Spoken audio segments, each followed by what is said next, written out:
to the planning, implementation, and management of the research and development projects and related activities.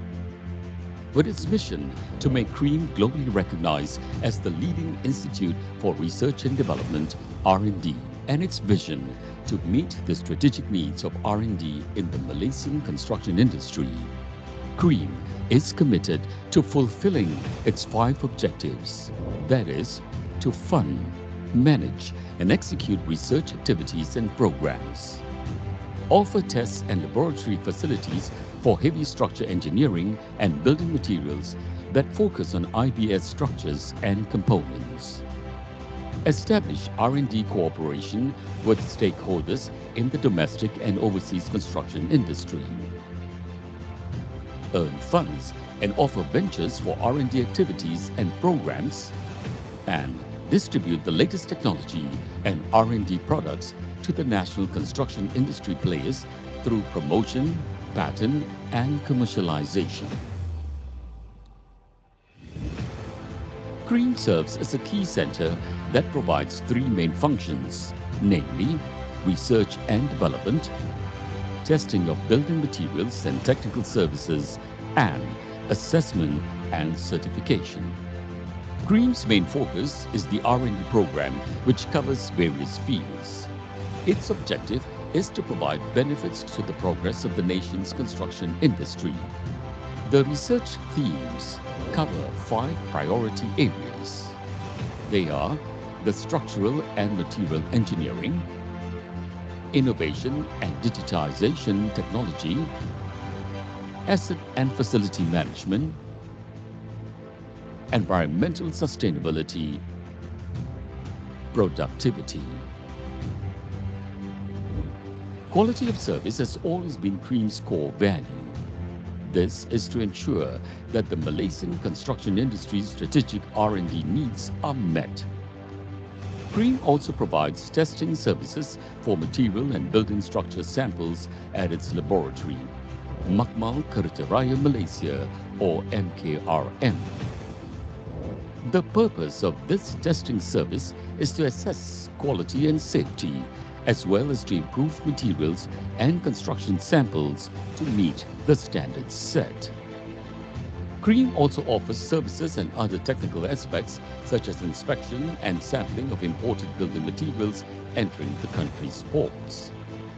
CREAM will conduct forensic investigations on construction sites in the event of failures or accidents.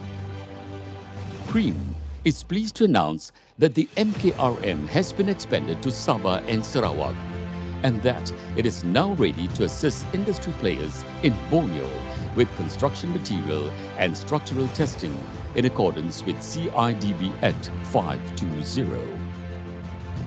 CREAM Certification Services, CCS, provides construction certification services primarily for building materials listed in the CIDB Act 520. CCS performs an audit on the materials used in the production of product certification to ensure that the materials listed in Act 520 meet the standards. CCS has gained recognition from the Malaysian Standards Department in August 2018. In 2021, CREAM was recognized as a Construction Assessment Center by CIDB. This recognition has enabled CREAM to evaluate and rate construction projects. The evaluation covers 4 areas: quality, QLASIC; safety, chassis; green building, MICRES; infrastructure, sustainable Infrastar. CREAM is also responsible to carry out Certificate of Approval (COA), which is a certificate issued by CIDB to ensure that all imported construction products must meet the specified requirements of Malaysian Standard (MS) and other approved international standards. The issuance of the COA is in accordance with the Custom Act 235, 1967, Prohibition on Import, Amendment No. 2, Order 2014, to ensure the quality of imported construction products. To better serve the stakeholders in the national construction industry, CREAM established the Construction Industry Consulting Division, which focuses on industry networking and collaboration, as well as consulting services. The division aims to serve as a reference center and innovation hub for the Southeast Asian construction industry, ensuring economic and social responsibility in construction. CREAM is focused to be a leading-edge research institute for technology innovations in the construction industry, to act as a one-stop center for product inspection, testing, and certification services, to elevate safety, health, environment, and quality of the construction industry, to build partnerships with the industry stakeholders and researchers while exploring and encouraging the development of a knowledge-based industry.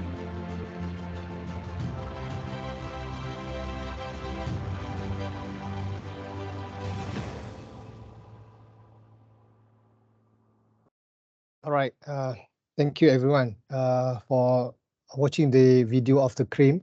So, okay, basically, Construction Research Institute of Malaysia is a subsidiary of CIDB Malaysia that was started since 2004 as a unit under CIDB, and now expanding into its services into become more larger research institute that we have our laboratory facilities in Sabah and also Sarawak.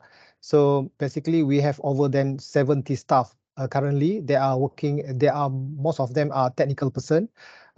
Most of them are engineers, and also some part of them are also researchers. So we do a lot of research works and also the consultancy, as well as certification and assessment, and also testing services that are available at Makmal Kerja Raya Malaysia in Cheras. All right.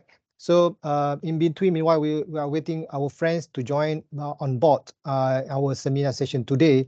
So I will be the MC for you today's session. All right. So Assalamualaikum and good morning, everyone. All right. And Salam Ramadan, and also the Selamat Berpuasa for Doha Muslim participant today.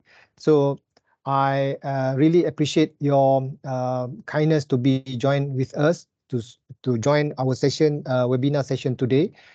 It's part of the every month we are going to have the same series seminar with the different topics and also the themes that we have listed out on our planning program.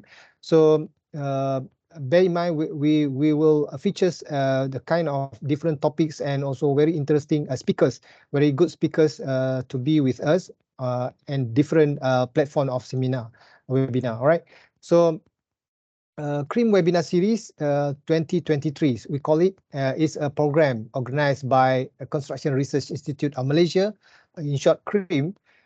It's part of our effort to initiate to give a platform for the participant to share, to discuss among us the issues, challenges, the opportunity, what will be the potential areas that we can collaborate with, and also some other initiatives that for the construction, for the betterment of the construction industry and beyond, right?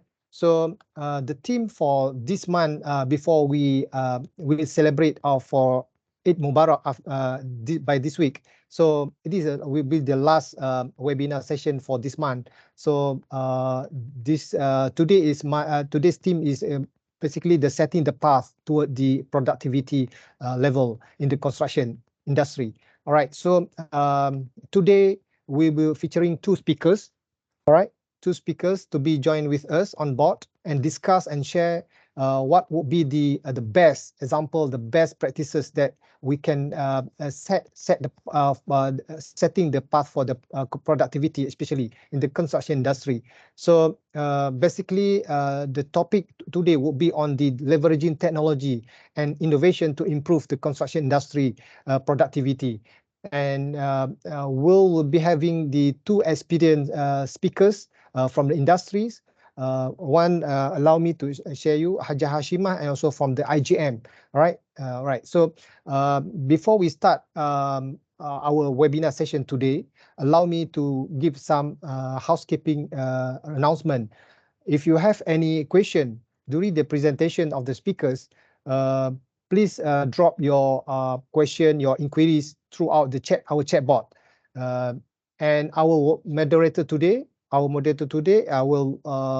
bring them up the question, all the question into the to the speakers after the end of the session. So basically, there are no Q&A session after first presenter, and we will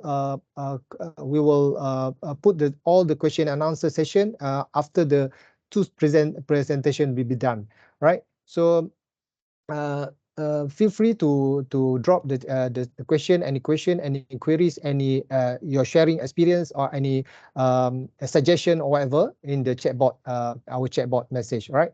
So okay, so for this seminar today, we're going to have our moderator, very young people, very young guy, very energetic engineers. Allow me to introduce our moderator today. His name is Engineer Syed Hamad Naguib bin Syed Azmi. All right. So before I pass baton to the Engineer Syed Hamad, so allow me to read a brief introduction about Engineer Syed Hamad. Engineer Syed Hamad is registered a professional engineer with Board Engineers Malaysia (BEM), and he earned his bachelor degree in civil engineering from University Malaysia Pahang University Malaysia Perlis, UNIMAP, right? All right, University Malaysia Perlis, southern part, all right, northern part areas in the Perlis. Okay, he is currently a researcher at Construction Research Institute of Malaysia, which is he joined since 2019, at that time during the COVID, just before the COVID time. All right. So prior to that, he had worked years of the construction site as engineer, where he was involved in various construction projects. Right. So engineer side had research area currently in the advanced construction technology and also the innovation. So it is a right people that we can share and can speak on the right platform with the theme topic today on the seminar on the productivity and innovation. So he also involved in developing guidelines and standard for the Construction Industry Development Board Malaysia (CIDB). He is also a qualified QLASIC, which is a quality assessment program, and a sustainable infrastructure assessor. So basically, those are two things on the green program, sustainable program under the CIDB that the people should know about this green program. All right. So without further ado, I would like to invite Engineer Syed Hamad Naguib bin Syed Azmi to conduct the session today. All right. So, Engineer Syed Hamad, okay, the floor is yours. All right. Thank you. Thank you, Technologist Dr. Khairuddin. Okay, Assalamualaikum and good morning. Thank you all for finding the time and attend today's webinar on leveraging technology and innovation to improve construction productivity. My name is Hamad Naguib, and I am a researcher at Construction Research Institute of Malaysia, and I will be your moderator for today's webinar. To avoid disturbing the course of the webinar, we disable your mic and microphone, mic and camera. Please communicate via the chat box. Okay, I can see some are complaining about my Yeah, sound. please increase your invoice. Maybe make more clear. All right. Thank you. Okay, now more clear. All right.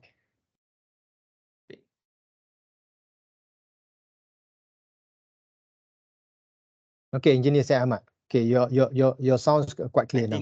I think I need to move a little bit closer. Can you hear clear now? Is it a bit clear now? Yes, correct. Yes, clear. Okay, so I will continue. So to avoid any disturbing the course of the webinar, we disable your mic and camera. So please communicate via the chat box if you have any technical issue or questions. We will try to resolve it quickly. We will address some questions at the end of the second presentation. With that said, I would now like to welcome our speakers for today, Puan Nur Hashimah and Engineer Chan. Welcome. Assalamualaikum, Puan Hashimah.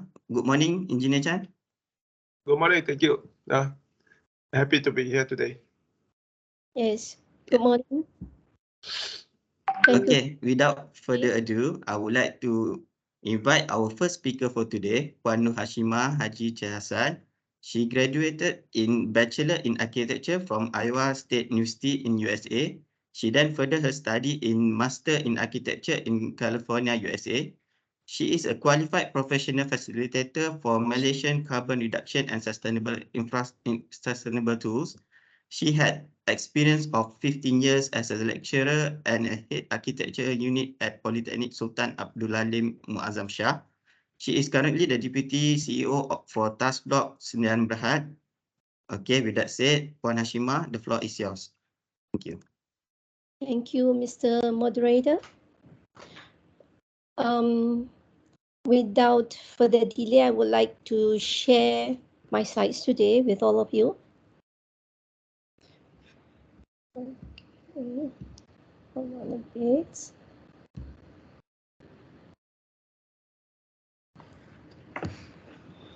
Can you see the slide? You can't see my slide yet, yeah?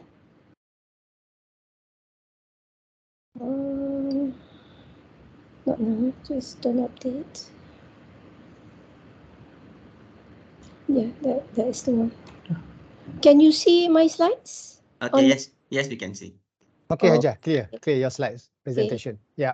So make it the full screen for the presentation. Yep. Okay, nice, great. Okay, so excuse me for that short technical problem. Okay, so I'm going to present about construction. This the outline of the presentation will be talking about what is construction productivity, then some short introduction on Task Block IBS technology. Then the third one will be our material technology. The fourth is our construction technology, and we will make a finally conclusion for that. So this is a task block view on construction productivity. So construction is productivity is a ratio between achievement, which is the output, and the resources, which is the input. So the output or the fixed or constant one is the building or the end product. So it must be as per specification or per program. Quality is as stated, and also the function is as it was designed, whereas the input will be the resources used to construct the end product. So these are the variables. So when we say that we want higher productivity, what it means is that output being a constant, then it's only the input that we have to vary. And of course, what we have to do is to use lesser input to get higher construction productivity. So what are the input or the resources? It's material, building materials, labor, time, and also money. So I have put up 4 big categories of what affects construction productivity. One is communication, and I think that is a very huge effect on productivity. Second, technology adoption, safety, and the fourth is the cash flow, the money-wise. So in the next slides, I'll be going through more detail on this. So on construction, how to improve construction productivity. This is, strictly speaking, this is task block approach to understanding things and how we try to achieve our productivity. So some other, construction workers, construction industry players might not fully agree with what we're doing, but of course, there's a lot of ways to do things. Okay, for us, if there is less detail, so there will be less detail control and approval. So when we can simplify, then if we simplify our construction technique, we believe that we can increase productivity, because when there is less detail, there is less document management. So less document management, less headaches. And then about variation controls. We want to make sure that everything allows for easy rework, because we know that in any construction, although we try as much as we want, to reduce any variation, but it always happens because we're just human. And sometimes the owner changes their mind, or sometimes you, while doing something, something has happened, maybe force majeure. So things like that do happen. So what we want to do is to make sure that there is easy rework whenever variation happens. And to do the rework of the mistake, we have also to find ways that is very, very simple, less detailed. Again, we are saying that simplify things. Trade controls. In my around 16 years experience being a contractor, I think trade control is something that is very, very troublesome in the real construction, because you have to do not only with different trades, but different people handling different trades. And in Malaysian reality, sometimes trades are controlled by different nationalities. You know, there are some from Bangladeshi, some Indonesians, and they don't mix very well. We have to agree that this is happening. So what we are saying, if there is less trades involved to give or to do the same building, then we'll simplify things a lot, progress on productivity very good. Next is the scheduling, and of course, less trades simplify fast construction. So what we're saying in communication is by simplifying construction methods, communications will be easier and smoother.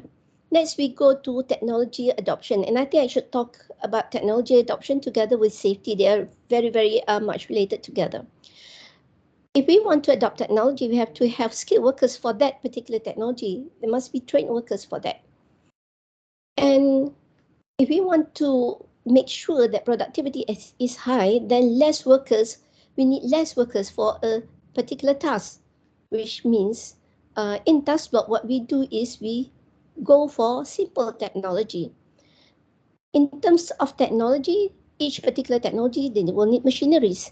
So we have to have skilled workers for that particular machineries. When there are heavy machineries, you need safety procedures. And of course, you need to do inspections as well. So what task block opt for is simple tools where, you know, almost everybody can do it. There's not much safety procedures to follow because they're just safe, simple tools. So what we are saying here is simple technology applied on site makes easier recruitment, less workers, and safer workplace.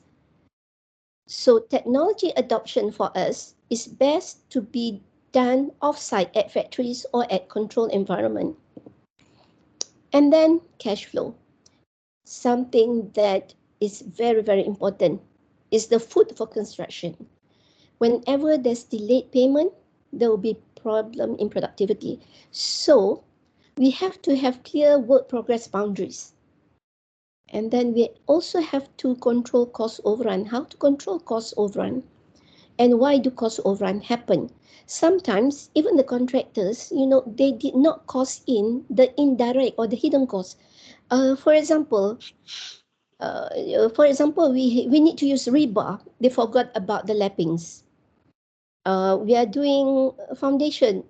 They forgot about the cost for the whip holes.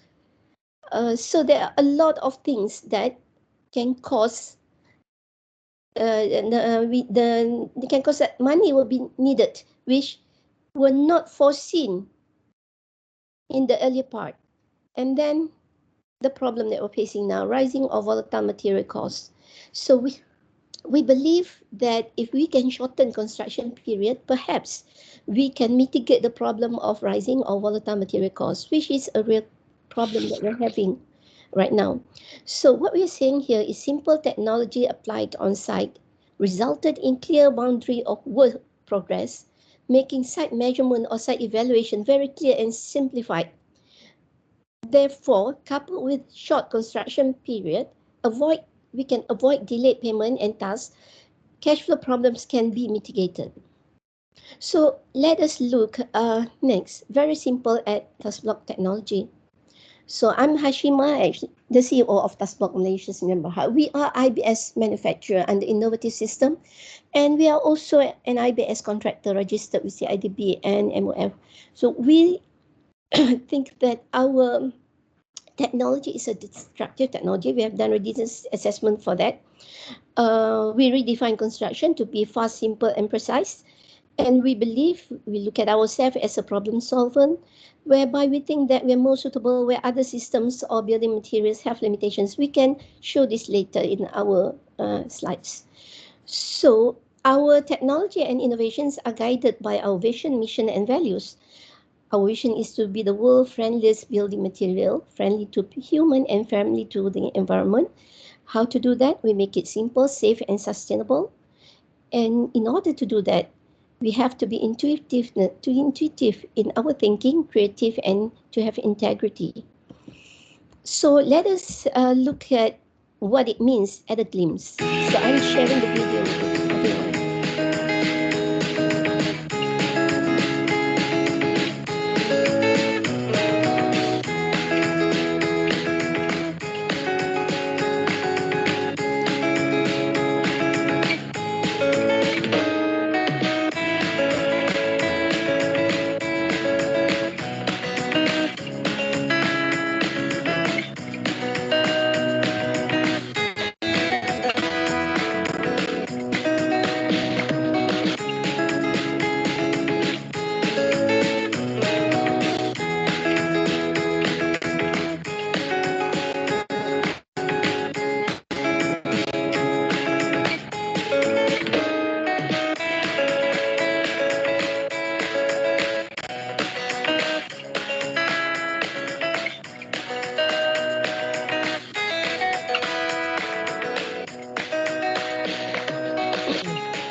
Okay, that's a brief introduction on our system.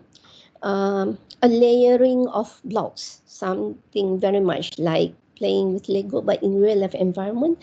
And we have the complete building system, the wall system, the floor slabs, the roof cover as well, and also the rafter and purlins.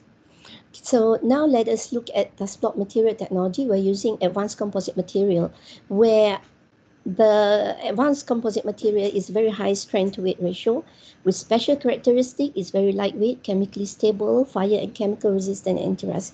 Actually, we have even tested our material in real life situation. It has been 5 years in Sampurna as a floating jetty in the salt water.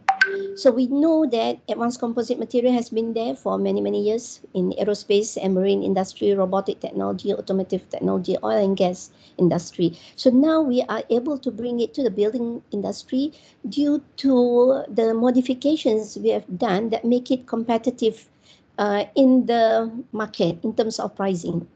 So we have three range of ACMs. One is AlphaTech with a superior load bearing performance where we use fiberglass. Next is High-Tech, short for hibiscus cannabinus, is superior in carbon capture because we use hibiscus cannabinus or canna fiber. And this is more suitable for medium load bearing applications. And we can also add Knaf core for added high aesthetic value. It will be very, very beautiful marble-like effect. Next, we have the EcoTech, which is the superior eco solutions. It is more economical and it's also very sustainable because we use waste agriculture products. For example, EFB, empty fruit punch, and also rice husk. And then how do we control productivity? Next is fast material production. So it's just mix, press, and pack. So now we go to the first one, mix. Raw materials are weighted and mixed by machine using only 2 workers.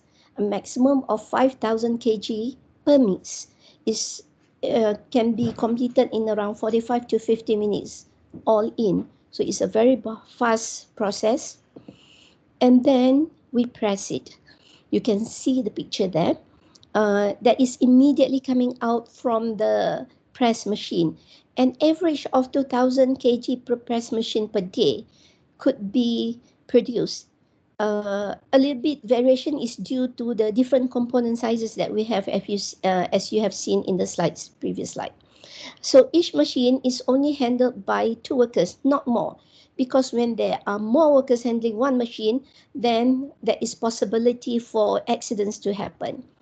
And our current maximum capacity is 8,000 kg or 8 tons per day with 5 machines, 1 on standby. And then the components are clean from the surcharge. You can see the clean components on the right, and that only takes 1 or 2 minutes each to clean. So just to have some idea, one classroom only need 2017 kg of IBS component. And one 1,000 square foot house is roughly around 4,500. So we're saying that within one day, we can almost do production of 4 classrooms. And if we need to produce more, what we need to is just to add more machines. Okay, and then next, after we press is pack. Pack is also very simple. What we have to do is just to stack them on the pallet almost immediately after pressing, because the strength of the material already reached 80 to 90% immediately coming out from the press machine, and then shipment could be carried out on the same day. So this is where we think our productivity is far ahead from most other processes, most other material, because we don't have much worries on curing. And then you look at our construction. It's also simplified construction. Let me share the video here. These are students from KKTM Sri Gading. We give them training earlier in the morning. And then on the very same day, after lunch, then they started the construction of this playhouse, and it only took them 2.5 hours. First time experience to finish this playhouse. You can also see at the back there a small two-story building. That was the show house, and that show house was constructed in only 4 days by 4 workers. So let us see the rest of the slides. You can see how we leave openings for doors and windows. You can see that only one person need to carry any component. It is so lightweight.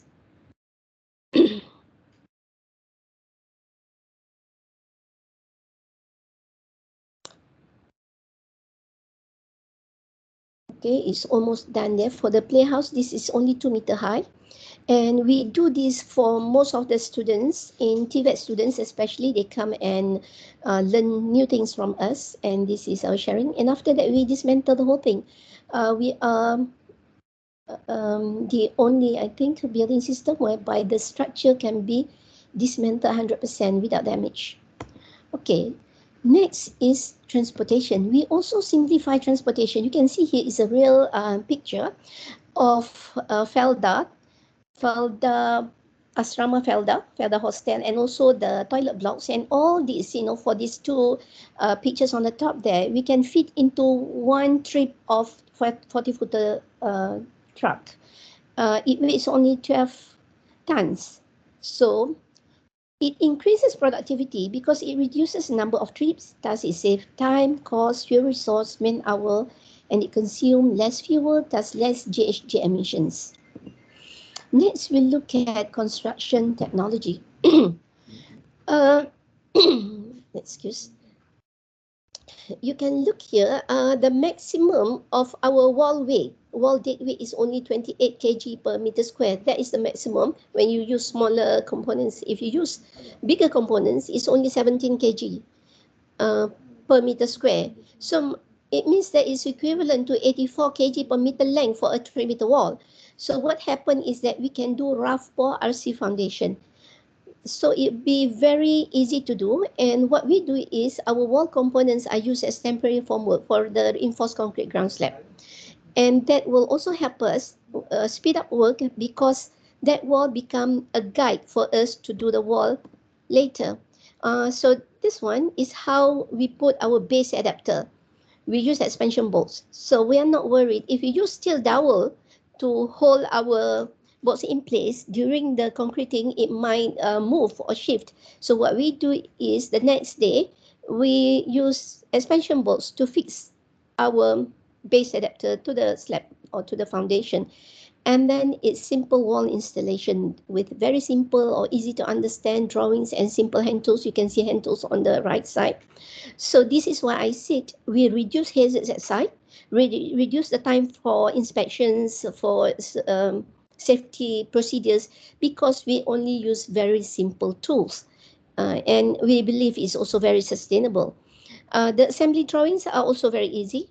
The people have choice whether they want to see things from the laptop in 3D. As you can see in SketchUp there, we have the color-coded wall, or we can also give the 2D. This is a real sample that we took from our Sekolah Daif project. And then this simple wall installation actually simplifies 4 trades into only one, which is installer versus concreter, barbender, carpenter, bricklayer that we do in conventional. So this is a news for the first IBS, Kenaf IBS building that we did in Terengganu. It was completed in 13 working days. And of course, that was during MCO. So the days are, broken up because of the MCO restrictions, but it was finished in 30 days. So you can see the picture there. And then simple doors and window insulation. As you can see in the previous video, there are straight lines and perfect angles built into the system. So when there is accurate opening sizes, it allows to pre-order doors and window frames, so make things very much faster. No subframe is needed. Subframes are also the source, sometimes contractor, they forgot to cost the labor and also the material for subframes. Now it's easier workflow as well, because we can continue and do the next building without and skimming, without having to worry, for a window installer to come and measure and things like that.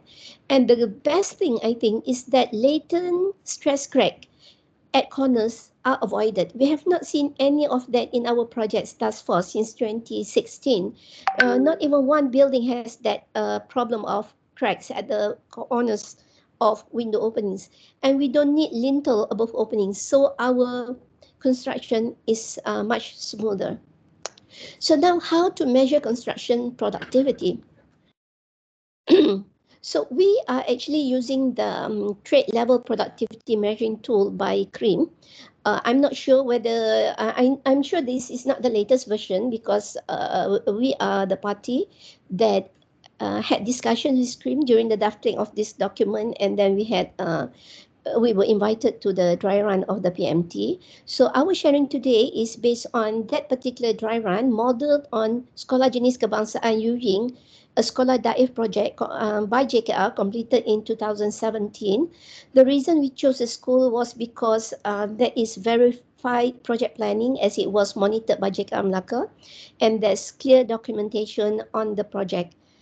But of course, if you do schools as opposed to house, I think our productivity for the school will be much faster, because there are not much walls, not much nooks and crevices that we have to do.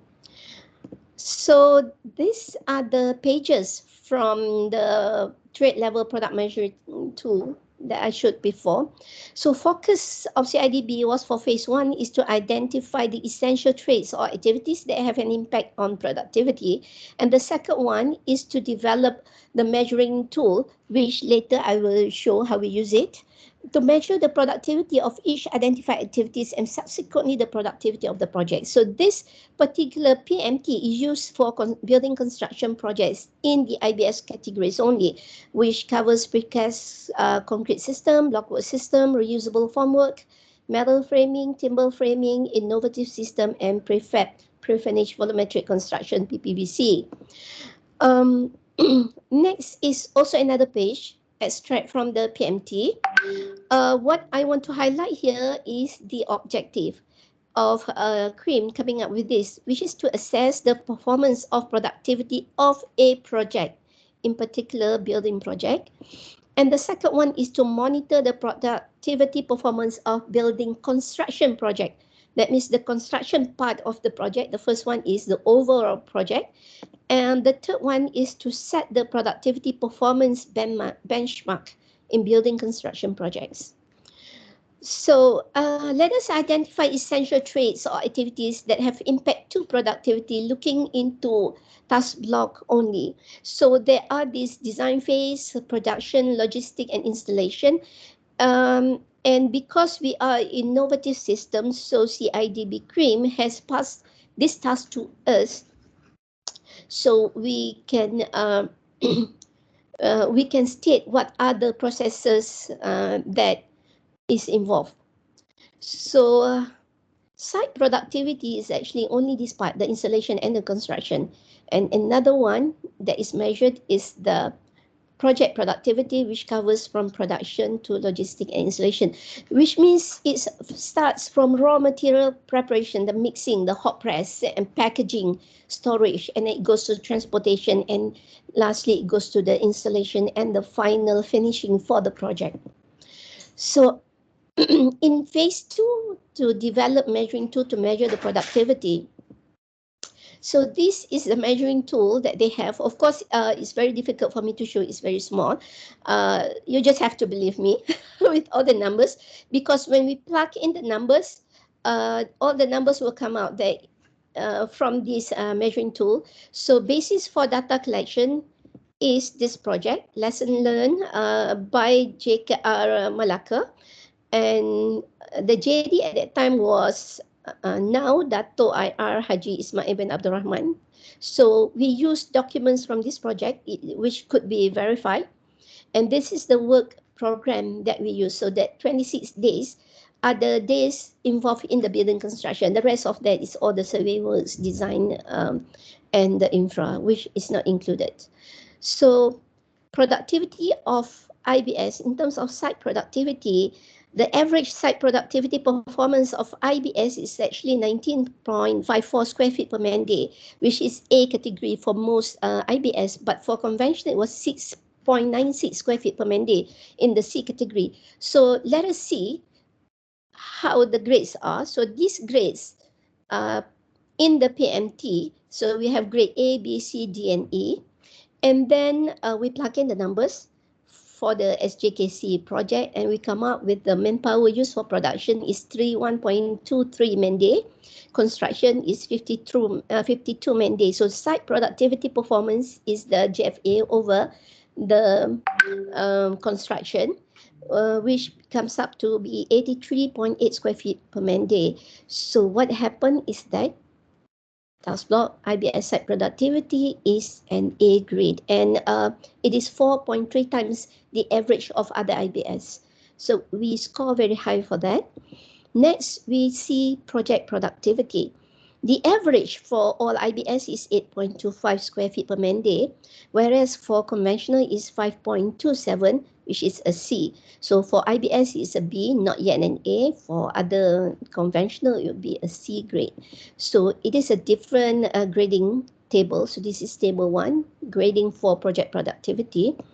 And then how does block fare?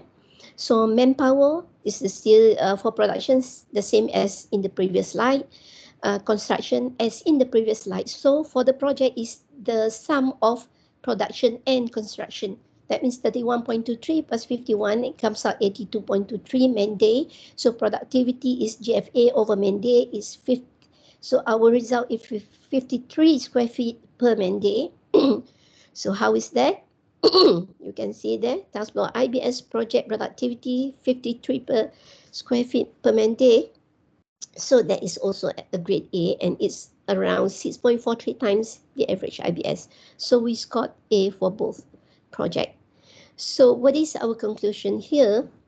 So in leveraging technology and innovation to improve construction productivity, this is task block view on technology.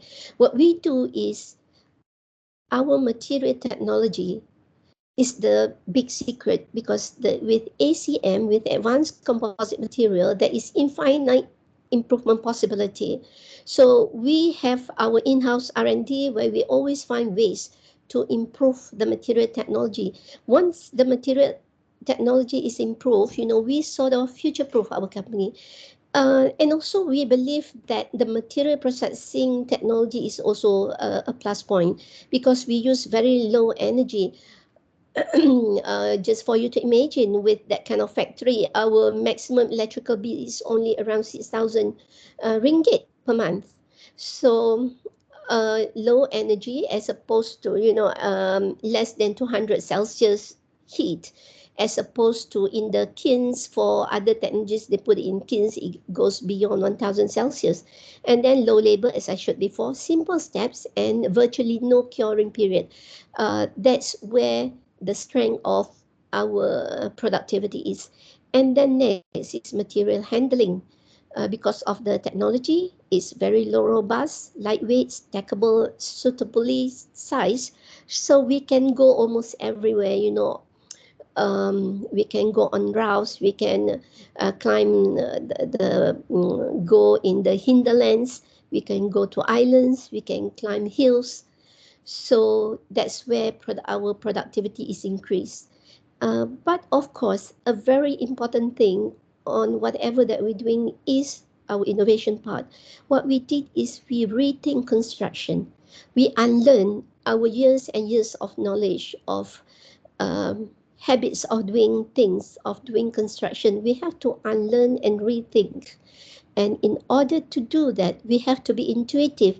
We have to get back our childhood playing screen. So we have to think things back in a very simple manner. That's why it is, something like playing with Lego. And then we have to be creative. We have to aim for the end results and not bog ourselves with what people have been doing, and try to improve on that only. So there's a lot of rethinking, disassembling previous experiences, challenging ourselves with new things. And with that, I thank you and I end my presentation. Thank you. Thank you, Puan Hashimah. Okay, so if I can put into a simple words, I think I can extract one keyword from your presentation is that you use the word simplify. Is it the simplify, how you simplify the construction process using task block? So I'm sure, who knew it can be simple. It can be that simple to build a house. Okay, and I'm sure there's a lot there's going to be a question there. So for those who want to ask Puan Hashimah a question, you can write down at the chat box. So I will address this question after the second presentation. Okay, so for the next session, I will like to invite Engineer Chan. So he has more than 20 years of experience in construction industry, spanning from the digital construction, smart IBS, foundation design to coastal protection. He has vast experience in design as well international business venture across Myanmar, Indonesia, Singapore, and Thailand. He is currently serving as a committee member on CIDB productivity measurement of building construction projects and IBS component management group. So without further ado, I would like to welcome Engineer Chan for his presentation. Mr. Chan, the floor is yours. Yeah, thank you so much. Let me share my screen.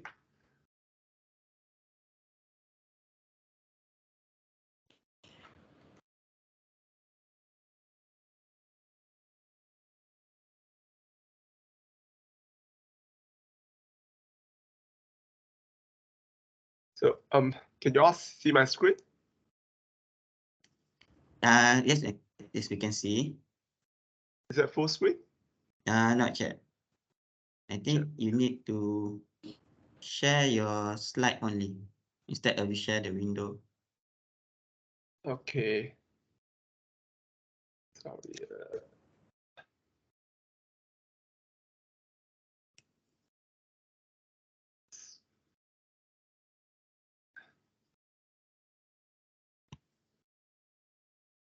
Okay, is it full screen? Yes. Full screen, right? Yes. Okay. I think you can continue. Okay. First of all, thank you very much. Thank you, Cream, for inviting me on this webinar series 2023. And thank you to this Dr. Khairuddin, Puan Maria, to Diana and the rest of these colleagues from CREAM. So today we are talking about the productivity and how do we leverage on the technology to deliver the productivity that we all has been aspiring to deliver. I mean, across all construction industry. So this has been a very hot topic, and we've been talking this for many years lah. So okay, let me begin my slide. IGM IBS, we believe in a smarter way to build. So there are many IBS systems in the market, like what one Hashima shared. That's also very fascinating because they're using a different material to approach the certain market segments to make this project faster and a bit higher productivity. So in IGM IBS, we believe in a smarter way to build. So we established in 2018, and we wanted to lead the construction industry to transition from a conventional to not only precast, but also to prefabrications, and hopefully in future also to a pre-finish. There are 3 stages of basically in the construction industry. We know that the future of a construction industry actually belongs to the pre-finish. That means that you will manufacture home in the factory and they will deliver as a finished product, not as a partial finished product. Okay, so it's a snapshot of our factory. So we call ourselves as Smart IBS. So this is where we're connecting the digital data and with the physical constructions, meaning that we are actually using this BIM data to drive the productions of the factory. So we completed our factory in November 2021. We have this factory. We have this output capacity of 500,000 meters square, or equivalent to 2,500 homes. This is based on single shift. So we are supporting CIDB this construction 4.0 roadmap. So we have one of the highest construction productivity rate in the industry.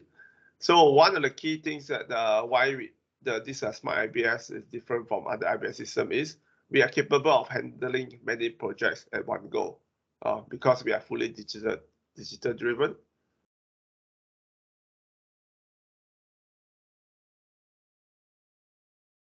So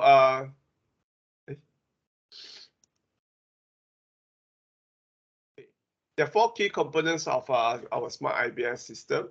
First of all, is we are using this BIM software. Building information modeling is actually the backbone or the brain of our entire operations. So you can see that we are using quite a few this BIM software and to drive our operations. So this BIM software, actually we been pre-selected that it can be communicate with these machines that we have, the robots we have in our factory. So by using this robotic assisted manufacturing system, we are ensure the precision and everything can be precast to the architectural requirements. So apart from that, we also have this team. Team is an intelligent storage and delivery system. So this is where it helps us to, that every panels that produce is only specific for that particular project at the particular locations. So we need to have this very sophisticated intelligent storage and delivery system to ensure that every panel deliver is being planned to suit these installations on site. Then last but not least, we also have this precision installation that they can monitor the real-time installation on site. Meaning that every panel actually carries an individual QR code. So it can be, after you install the panel, you can scan on the QR code, then it can actually reflect back to the BIM model via cloud. So these are very sophisticated, and it can help the project team actually to monitor the progress remotely.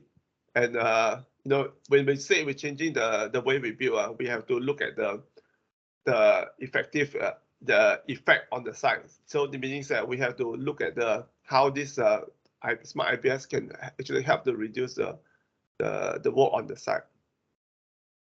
So okay, just now I think Bon Hashima also has talked something about the workflow of IBS. So I want to share this curve that you can see the red curve. The red curve is where the symbolize the IBS, construction process, and the blue curve actually is to symbolize the traditional conventional workflow. So you can see that the two curves actually pick differently. For IBS project, you can when you covers we actually spend a lot of time in the concept design, develop the design, and obtaining the permits. So we need to do a lot of this we call it front loading, all the work, the coordination, the design that we have to ascertain before the production has started. So once IBS go past the construction at the construction stage, you can see the design effort. I mean the amount of time that needed on site is really much lesser. So this is where we can speed up, because construction project is all about this managing of this complexity of the informations from this CNS, from this M&E to architecture. Everyone involved in the construction, we know that in Malaysia, when we're doing conventional, a lot of information we actually leave it to the during a construction stage and to decide on the spot. So, but coming on IBS, all this a lot of information actually has to be predetermined, because we want to make sure all this information are compiled and produced in the factory. So the intensity is different. You can see that that's how this the red curve and the blue curve diverge. So I want to introduce a bit on this IR 4.0 automated carousel precast manufacturing system. So basically, we have a nice stages. I will show you in the video.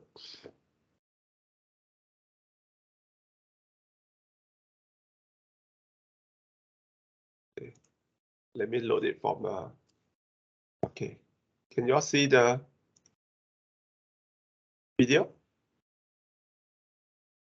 No, we only see the slide. Okay. Let me drag it over.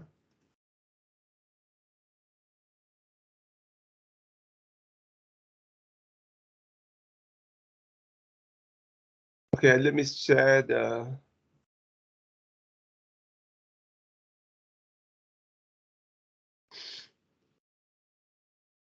Let me share. I load it from my YouTube.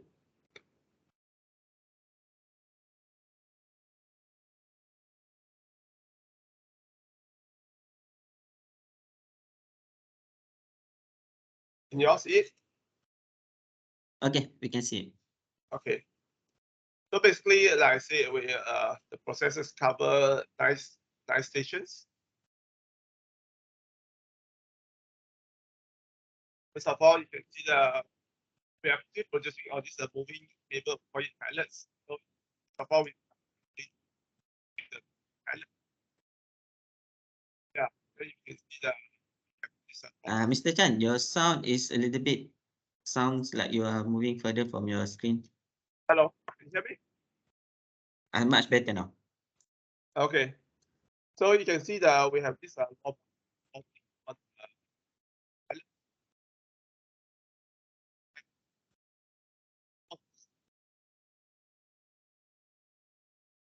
Mr. Chan? Yeah. Yeah, we cannot hear. Hello, can you hear me? Okay, now I can hear. I think because of the music. Sorry, yeah. Maybe I just let me rewind a bit. Okay, I was talking about the shutters. So this shutters is a magnetically attached to the pallets. So this you can see the shutters, you can form the shape as what we have modeled. And then you see even the reinforcement because we in our software we model down to reinforcement, so it will produce as what we have designed the beam model. So these messages is very minimum. No, essentially no messages at all. You can see that everything is modeled in the BIM software. So this is the game changer that we reduce a lot of work on site. That everything that produced is up to the quality as well as design. Then we have this mesh lifter. So they process the produce a mesh to lift up it on the pallets. Then we have this in-house the meshing plant under the roof. So this is for better quality control.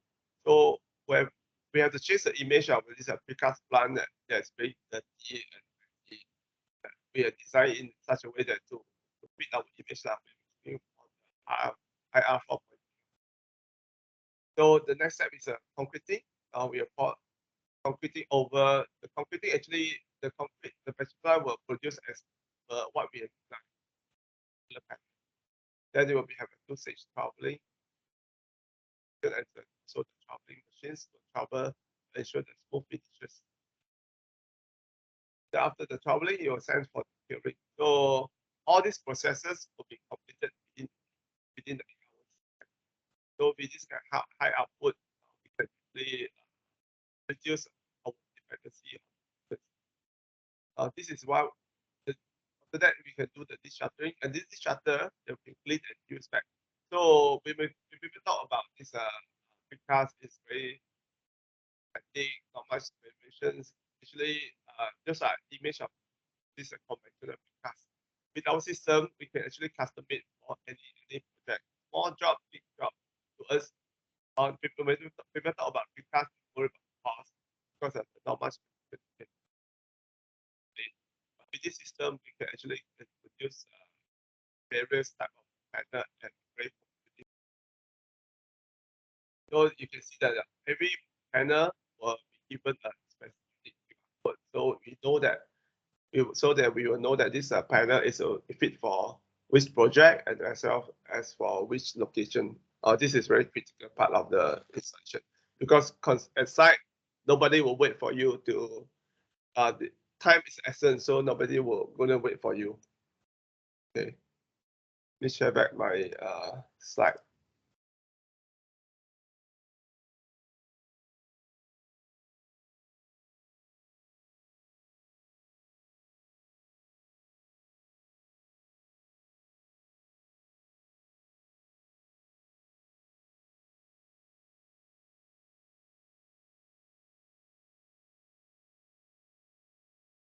Okay.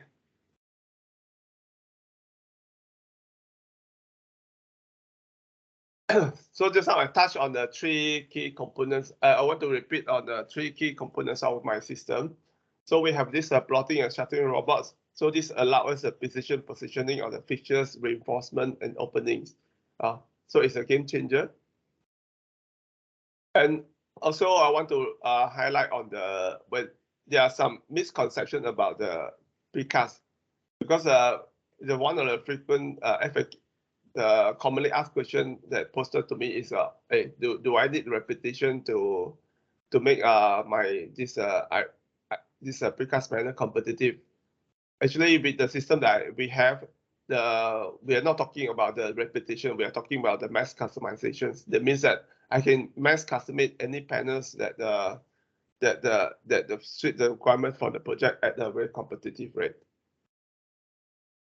So we also have this automated mesh reinforcement machines that can customize the mesh for each panel.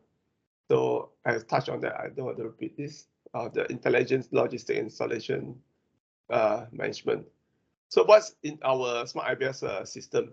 So with this system that we have, we can customize precast column, we can precast beam, wall panel, pattern wall panel, toilet pan, and the staircase is also to complement the entire this building solution. So basically, we offer a complete IBS solution for this any residential project. So we have 2 lines. In our line 1, automated carousel plant, We can produce a solid wall panel.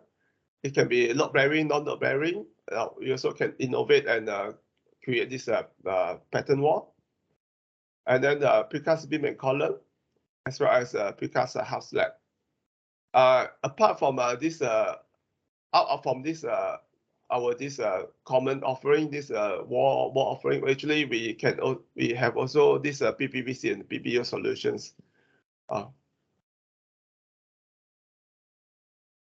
Then our stationary line, we have this toilet pan and a staircase. This is to complement a building. You know, a building would not be complete without the toilet and the staircase. So when we do precast, we have to precast everything.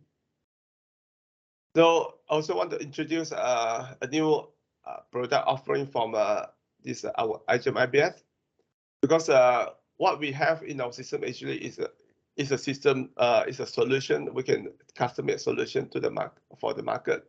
So we are not so much on this selling a product, but instead we are selling a system. So Bubble Deck Slab, this is the latest offering from this IGEM IBS. So this is a game changer green product that requires no additional investment to our existing setup. So it's a solution for the precast long span slab. So Bubble Deck is nothing new in the market. In Malaysia, it's already more than 10 years old. So, but we are the first to use it on the Carousel factory. So this Bubble Deck actually uses less than up to 40% less concrete. So he has won many awards in the prestigious event to showcase his sustainability drive. So it's also an attractive option for builders who are seeking this sustainable and green construction. So you can span up to 18 meter long. This Bubble Deck actually in the design can span up to 18 meter long. So it's best suited for car park, office, and commercial buildings. So by introducing Bubble Deck Slab, we can solidify our position as a green construction. You have many sizes ranging from 230 up to 450. So it depending on the design, so it can custom made for any building type. So this is our first project using Bubble Deck. It's a car park project in Penang. Also the first Bubble Deck project solution in Penang using. So you can see that the site is uses very less workers, and it can actually the productivity rate is we can install up to 1,000 meters square per day. So it's very fast. So there are some notable Bubble Deck Slab project in Malaysia, as you can see. The PAM Institute in Bangsar is actually constructed using Bubble Deck. And RSQ Almina by Samdabi Property, Tropicana Garden Mall, and as well as Wisma Control. So the market for this slab system actually is quite huge. So with our this carousel system, we can actually increase the market share of the Bubble Deck. They also Bubble Deck slab also widely used in the world. So here are some examples. This is a unique project using the Bubble Deck Slab. So okay, coming to this, how can we unleash the creativity on the carousel system? You know that Malaysia, when we use a lot of this conventional construction method, after a while, when in the first few years for those newly completed project, in the first few years it looks very nice, but after a few years you can see cracks or what are starting to happen. I mean, this is because of due to the material that we use, and it's not much creativity you can unleash on the conventional construction method. So with this with the system that we have, actually we have tried and produced this kind of pattern wall, and because it's RC based, so it can be very long lasting. So this is where we can drive the differentiation between the smart this IBS system as well as conventional. So I want to highlight to you some of the projects that are using our system. So first of all, of course, we have to construct our office using our own system. So this is how we build it. So with very less worker, we can complete the job very fast. As well as you can see that we unleash the creativity using this pattern wall. So next is how we can how this precast can be used in the factory project. You can see that we have actually custom made this precast wall panel for a factory job in Penang. So we compare the time. Of course, I did not do the calculation like what Puan Hashimah has done, but we design, manufacture, supply, and install all within 45 days. The meter square for this job is about 3,000 meters square. So it's very fast, and only needed 7 manpower to finish it. And then the quality is that no additional work required, no plastering, no skim coat is required. So the client is very happy. So we just directly paint on. As well as with our system, it's very high precision. You can see all the windows, all are precisely made. We can custom make any wall. It's fully customizable. And you can see that this picture will tell you the difference between the RC wall panel and the conventional brickworks. You can see it's all using RC wall. You can have a very superior finish quality, and you can be assured that the quality can be long lasting. You don't have to worry about the spider cracks or what the defects later on. So the next job is one project in Batu Kawan.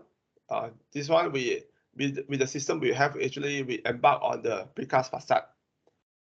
Precast facade combining with this in situ constructions.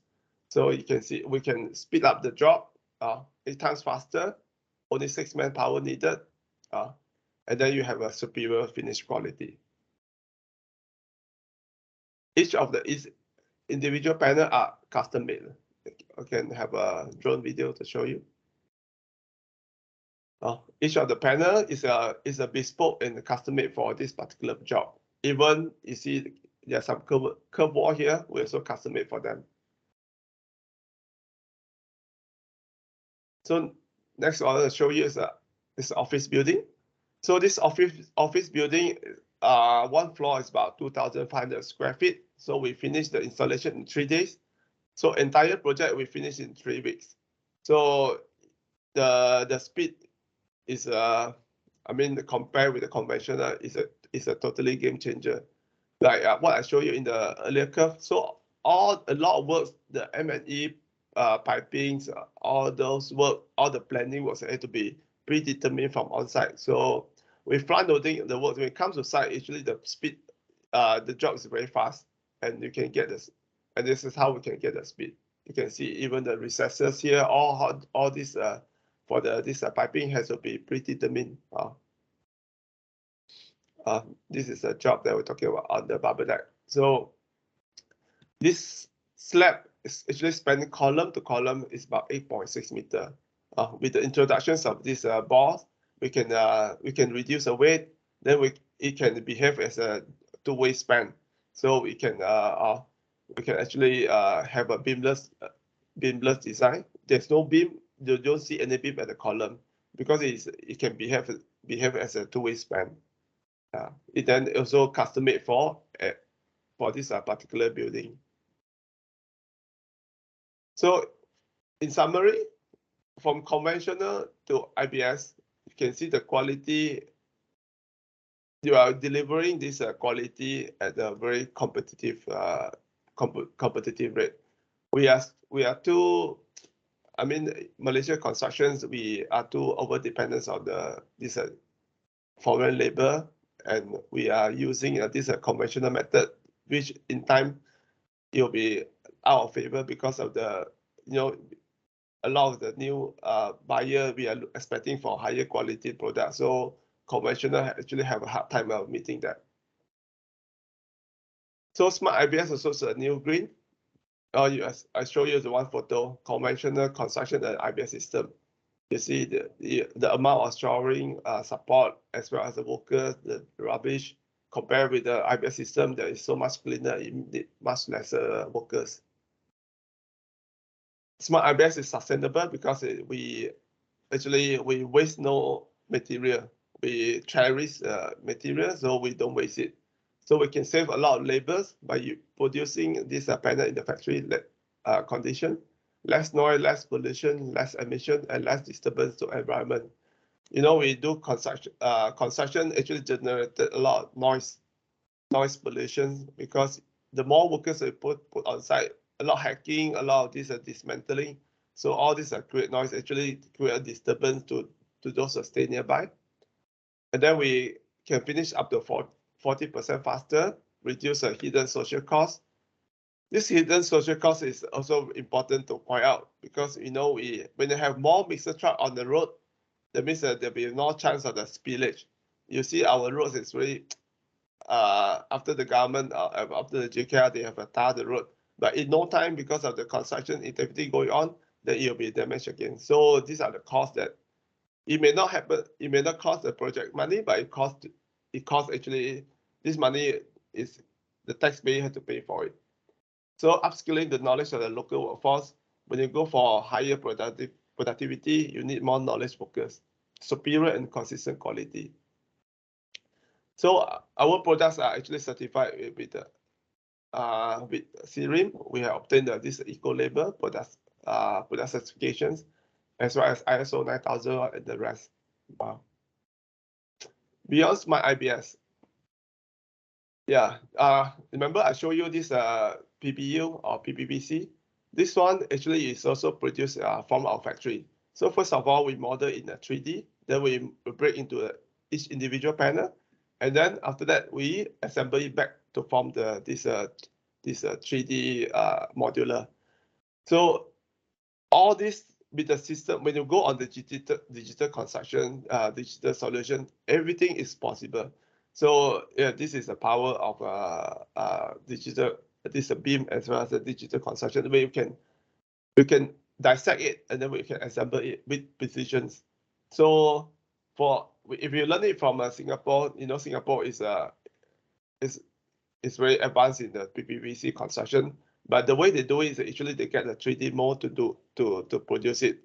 So we are among the first actually to think of a solution to how to dismantle it from the 3D to 2D and then assemble it back. So by doing so, actually we can cut out a lot of the mold cost, as well as this, and then we can have many variations to fit the design from the architect, as well as the underlying, the 3D printing. The underlying technology to drive the 3D printing, apart from the material itself, actually it's all about software. So the software that we use in this carousel factory is essentially what we drive this 3D printing as well. So in conclusion, before I end my slide, we want to talk about the Smart IBS. The concept of Smart IBS is actually we are using a lot of this latest technology. For example, digital twinning. We have this 3D modeling software, robotic assisted manufacturing, intelligent stacking and delivery system. All this allow us to do things that we can never imagine before. And then also together with the drone as well as IR 4.0 technology, we can make sure that we can have a high productivity. We are advancing our Malaysia construction industry, and then we can go on the modular with the system that we have. You see, with this technology, we can the limits is only our imagination. So going forward, Malaysia to attract the young talents from continue to work in the construction industry is actually with the challenge them by unleashing their creativity. Thank you. That's end my presentation. Thank you. Thank you, Mr. Chan, for that interesting presentation, and even took us to a tour to your plant. And maybe after Raya, you can invite us to go physically to tour your high-tech plant. Sure. Thanks. So before we start with our Q&A, So maybe I can conclude that both technology or both product have their own signature or individual, let's say, trait to enhance the productivity, because one are using a simple product, simple method, and another one using a very high-tech plant machineries to produce a very smart building. So if anyone have question for Mr. Chan, please write your question on the chat box. So meanwhile, I think Puan Hashima already have already a few questions inside the chat box. So I will start with the first one from Technologies Muhammad Khairul. He said that very interesting product. What is the cost difference between this technology versus conventional method? Is the structural design able to accommodate the weight of heavy equipment such as server cabinets, battery, energy storage, electrical equipment such as substation building? Okay, Puan Hashima, maybe you can answer that. I think you are on mute, Puan Hashima. You need to unmute. Okay, can you listen to me now? Okay, yes, we can. Okay, thank you, Mr. Moderator. Okay, in terms of our costing, before this, we are around 5 to 10% compared to conventional. It can be cheaper, it can be more expensive. The reason being, in our product, what is important is not per square feet, but per wall area. So when we're talking about doing schools, for example, when we did school for JKR, we are way below other people because schools, there is less wall. So we are so much faster, we are so much cheaper than other people. So we are around 10-15% lower than other people. But when we're talking about a house, there are a lot of walls, especially houses that have a lot of rooms, a lot of storage areas, things like that becomes quite expensive. So we were at that time between 5 to 10% from conventional. But at the moment, with the fluctuating, with the increasing, ever increasing price of steel and cement, we think that we are very much more competitive than other people. For example, we just finished building 2-story bungalow. Bungalow, we're not talking about PPR, is around 200 per square feet, all in, with all the electricals and things like that. So I think we are very competitive. If you're talking about rumah mampu milik, ground level, so we might be able to do at around 120, 130 all in using our system. So if you're talking about competitiveness of price, we are very competitive right now. That's what we can say. And then in terms of, are we able to carry bigger loads and cyclic loads? Okay, in terms of our compressive strength is, we remember I showed you we have 3 ranges of products. So in all those ranges, they are all more than 80 megapascal. In terms of the compressive strength. So we're talking about being, normal concrete is around 20 to 40 megapascal. So we're talking about we are at least double the strength of concrete. So can we go higher up? Yes, we can. The problem with us is that we are a system whereby there is not yet building codes that cover us. Also, that is why I think it's a little bit slow in terms of the take-up from the industry. The engineers, they have to know what to do, what are the building codes to follow. There's no building codes to follow. So what we did is field test. So we have done loading test, actual wall loading test. So for 1.2 meter length of wall, 3 meter high, the maximum load that we can carry, the average load that we can carry is actually 194 kilonewton for that particular wall. When we go a little bit higher, 3.5 meter wall, 1.2 meter length, we took 1.2 meter because that is our biggest component. One length component. So with that, we go up to 200 kilonewton.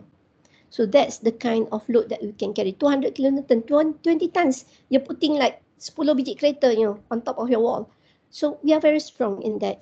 And in fact, we have done cyclic load tests. We have done cyclic load tests in terms of wind tests. Positive cyclic load is 3.64 kilonewton per meter square, and the negative cyclic load for wind is 7.16 kilonewton. And recently, we just completed end of February, real building that we went for wave load. Can I share the video? So it's also another cyclic load. So what we do is, sorry, that's not it.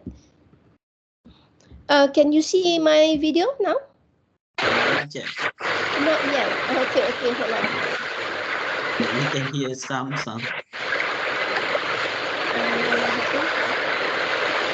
I need my assistant to help me. Okay, we can see the video. Not there. Close it.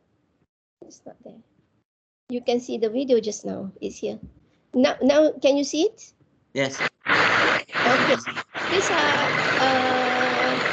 This is a real size PPRP house, only for PPRP, but a real size one, without skimming. This is just arranging all our blocks. And we test it through destruction.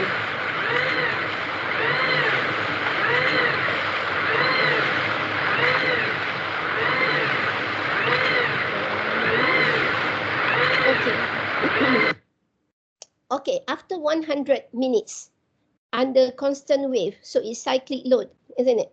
So after 100 minutes, this is what happened. We lost all the front wall, but the building did not collapse. You see, after that kind of wave that we exposed it to, the building did not collapse. And actually this building, we have already dismantled it. We can even climb up on the roof. The reason for this exciting test is actually to do flood resistant housing. We did it together with UKM for flood resistant housing. So we want to see, to what level they can take up, when rescue boats pass by the houses, will it collapse? So obviously it will not collapse because we have tested for 100 minutes. Whereas when boat pass by, it's just, few seconds, not even 1 minute. And then even with all the front wall facing the wave collapse, the building did not collapse. So there is ample time, that it's very safe, people can still save themselves. So that is something I think shows about how strong we are in terms of cyclic load. Actually, we have done earthquake resistant because this system actually originated, the early ones originated from Turkey. So we have done earthquake tests until 7.4 Richter scale.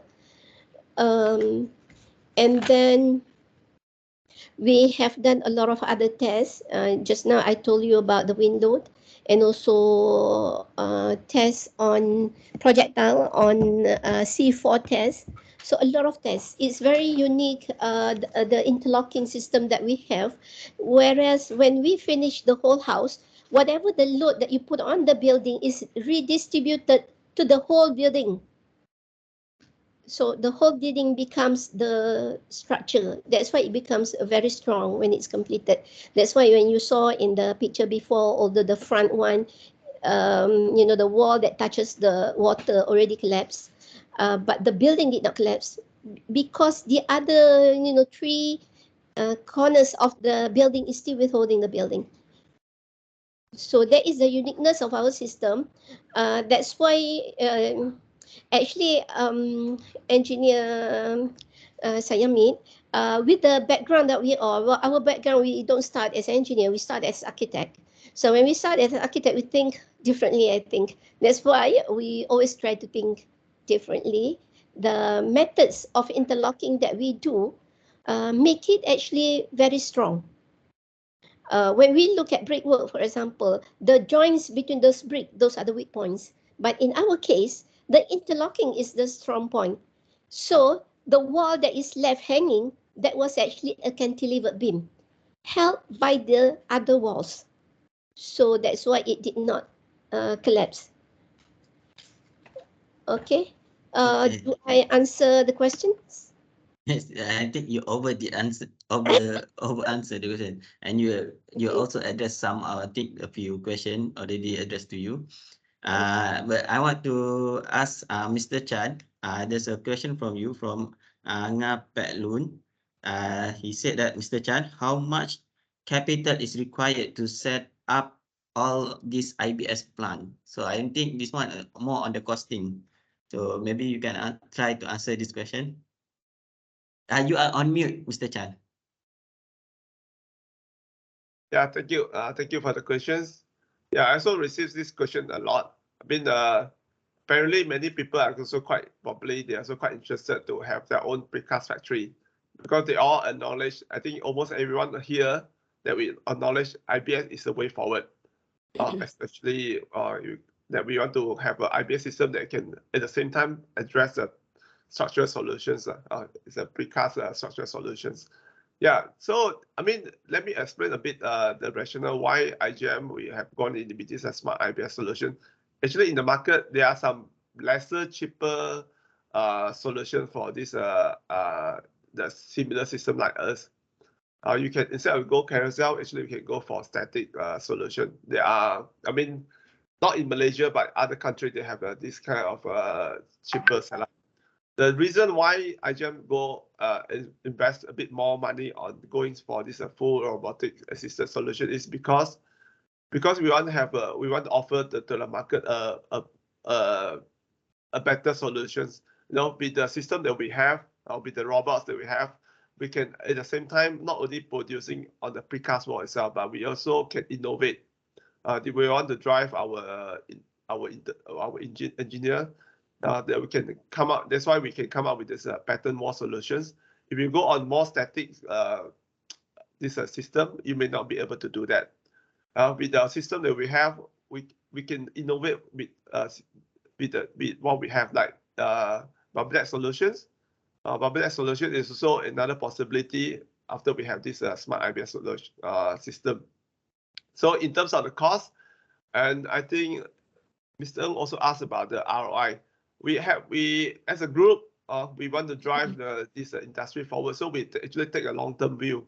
We take a long-term view to when it comes to about this IBS solution. We know that everyone acknowledge that we are. I think Port Hashima also agree that we are over dependent on this cheap foreign labor.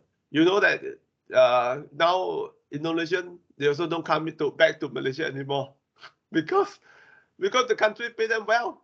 So I mean, very soon you cannot expect that there always availability of cheap labor, and this is why we also trapped in the middle income. We are trapped in this middle income country. This mindset, because we instead of driving this productivity and creativity of our own people, we binge on this cheap and not so good thing. So I think the time has to stop. We, as one of the top construction industry company in the country, so we take a long-term view, and we want to drive this change together with other stakeholders, with CREAM and as well with other, even with the Port Hashima, I mean with other this IBS manufacturer, we are working hard together to drive the productivity issue in the construction industry in our country. Thank you. Okay, thank you, Mr. Chan. I do agree on you because of we are depending on the cheap labor. So in order we need to move our construction industry forward, we need to explore and create more demands on this type of construction, meaning using IBS and using another innovation construction. So with that said, maybe we can lower down the cost, and we can create lots of mass of demand from what Mr. Chan is saying. So okay, so next question up to I think to Puan Hashima. How much reliable wall panels jointing system you are using? Joints are protected from any kind of water leakage. I think this joint But can be both. I think can be both. I think can from Puan Hashima and also can from Mr. Chan. I think either one of you want to answer that? no. Can I? Actually, I did not post a question. Why is it somebody using my name or what? Because I did not ask the questions. I think this question from the audience. Our audience Yes, from the audience. I saw my name in it. Yeah, I saw my name also, but it's the audience. Never mind. Okay, I can answer this. Let me answer it on the tight fitting of our panels. Actually, our material water absorption is 0.08%. Very, very little water absorption. That was because of the processing of the material that we did. So what it means is that it does not expand, it does not absorb water. So there are joints and they are only butt joints. But the design of this, and due to the material being very rigid and very precise, they are tight fitting. When we put the wall panel and the adapters together, they are very tight fitting. And when that happens, then we skim coat it. Usually we use cement plaster outside, whether that is ready mix or things like that, and that is adequate and it will not cause leakage. What if you want to expose the wall? You do not want to do skimming or plastering on the wall. That could also be done because our building, our panel is actually a two-skin panel. So what we can do is that we rearrange the components so that there is no through joints from inside and outside. So the water will not penetrate to the inside of the building. What happens is it will fall into the cavity of the wall and you can create weep holes so that it will weep out to the external of the wall. So since we started in 2016, we have never had even one single problem with this leaking due to movement of our system. As I said, when you complete the building, the whole building becomes one and act as one. That's the answer. So Okay, there you did is answer the question. there is no glue, there is no screw, but it's adequate because the uniqueness of the material is very stiff. When we knock it using a rubber hammer. When we knock it in, it's very difficult for you to pull it out again. It's very tight fitting. And then even when you put it and open and close it many times, it does not shrink or does not change the shape. So the uniqueness of the formulation is actually what makes it strong and cover it from leakage. Okay. Okay, thank you. Before that, Mr. Puan Hashima, can you unshare the screen? I think we are still seeing your screen. Okay. Okay. And then to Mr. Chan, do you want to answer the question about the jointing water leakage? Yeah, sure.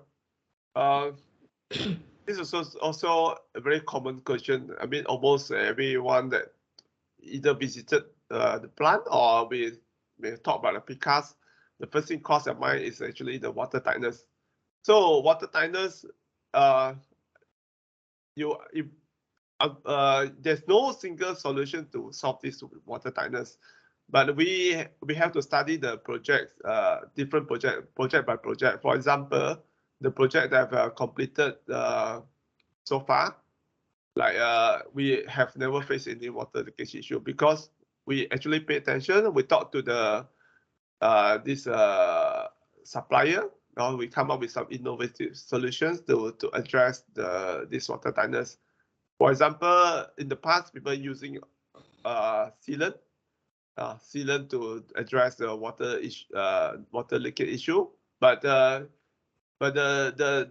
industry, especially come to the precast industry, actually the options and the solution has advanced from since in the past. We have more than the sealant to address the gap between the wall. So we have many more options to resolve this water leakage once and for all. But I just also want to highlight that yes, precast, because you are putting even other IBS solution, when you put two things together, it tends to be a big point. So a proper solution need to be specified to address that. But saying so, conventional also has a lot of these water leakage issues. I mean, I'm sorry, I have to. Not that I want to add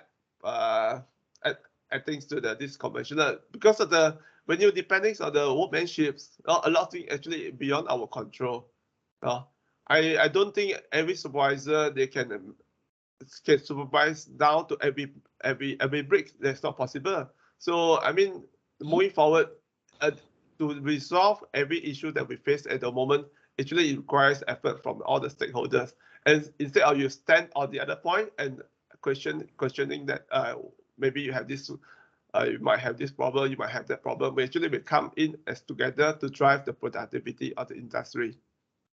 Thank you. Okay, thank you, Mr. Chan. So another question, I think this question goes to Puan Hashimah. I think how about the adaptability of design change during construction? If yes, to what extent? So how you tackle this type of issues when there's a change in design during construction? So is it you can disassemble it? So Puan Hashimah, can you answer? Okay, thank you. How about the adaptability of design change? Yes, we can adapt to design changes because when our panels are not fixed with glue or screw, so that means when there is design change, we can disassemble it. We can disassemble it, open up, and rearrange it. It's as simple as that. Okay. What about if the building is almost done? That one, if the building, we're still doing the wall system and things like that, is very, very easy if you're still on the wall system, because you can just open it up. You will not waste anything because your component will be very much intact, and just do whatever necessary. But if the building is already, almost done, and then suddenly the owner wants to change the wiring, for example. So what we can do for wiring is very easy, because we can treat our wall panel the similar to drywall, because these walls, our wall panels, they are hollow on the inside, and they are hollow right from top to bottom. What you can do rewiring, and throw down all the wiring to whatever that wherever that you want to do. But the old one, the small holes that you can do, you can just use any hard material, or even the materials that you have cut from it, and do it very similar to doing ceiling or drywall. Just close it up using screws, and then skim it off. That's it. But the problem will be if it is plumbing, if you want to change, because plumbing usually goes horizontal. And in horizontal, we have ribs inside. Why our building are strong is that every 100 mm, we have struts running through, and those are the real members that take the load bearing. So the skin, the one that we see, the wall, the internal and external wall, is just the skin. So you can cut it. You cannot cut it. You can change where you want to put your lighting, you want to put your switches and things like that. No problem about that, no issues. But when you have to cut through the horizontal, you have to look at what's the load above. If it's just, for houses to sorry load, that's no problem at all. Because as we said, the load bearing you can carry until almost 200 kilonewtons. So we're talking about huge safety factors there. That's why we can do big windows with no problem at all. So don't worry so much. Even though it's a load bearing wall, don't worry so much if you want to introduce new openings, for example. If that opening is small, it's not worth to, to undo, then you can just cut it. No problem. Don't worry about that. So of course, your engineer will be there to do the calculation. That's always possible to do the calculation when we have all the physical, mechanical properties of the material. So very easy. And also that's why in our construction we have done renovations to existing building to do top story, second story on a single story building. We also have done extensions to a mosque. We finished the 3,000 square feet, we delivered in only 3 months to an existing mosque. So we can attach our structure to the existing concrete structure. So we are an open IBS system. That's why in terms of the slab, we can use our slab, or you want to use concrete slab, fine, you can use concrete slab for our wall. If you want to use the normal roofing system, fine, you can do that, or you can use our building system. So it's an open IBS system. Okay, I hope that answers. Okay, thank you, Puan Hashima. Okay, another question from for Mr. Chan. So Mr. Chan had shown numbers of factory projects and that are interesting to learn about it. Below a question. So for a typical high-rise residential project, any cost study had been done to conclude an expected saving in terms of cost compared to conventional? What is the highest building residential project in recorded using smart IBS had participated? What site constraint for delivery for a skyscraper project? What is smart IBS learning? So that's the first question, and then the second one is what while in terms of logistic, would the IBS command the usage of more tower crane for hoisting at the high-rise site compared conventional resident project, which commonly require only one tower crane throughout the construction? So I think this question about one cost comparison, and another one is about crane. So Mr. Chan, can you address this question? Yeah, thank you. Thank you for the questions. Yes, they'll be incomplete if IBS cannot tackle high rise. So okay, our own high rise project is actually will start very soon.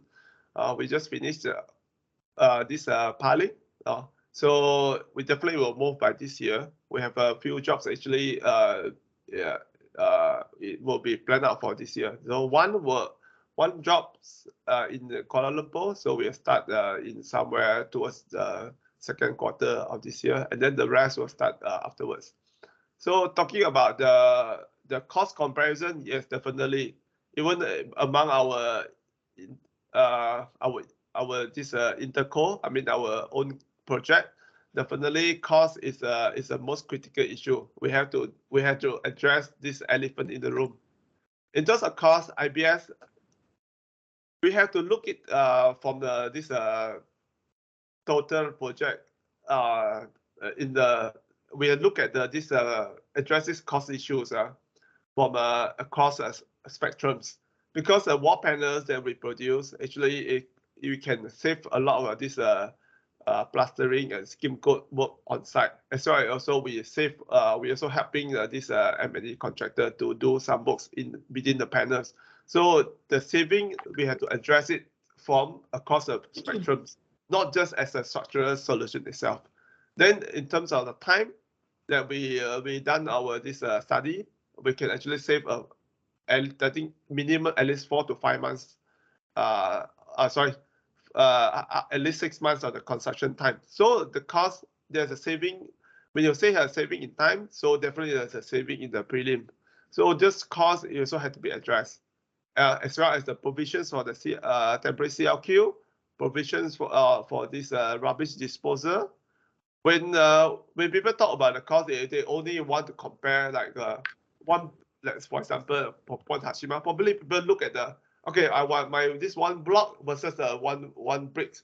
You know, when they do that kind of comparison, usually you are looking at very this narrow view. We have to look at the project as a whole. Then we can see there's a saving. Well, unfortunately, this information is not widely available.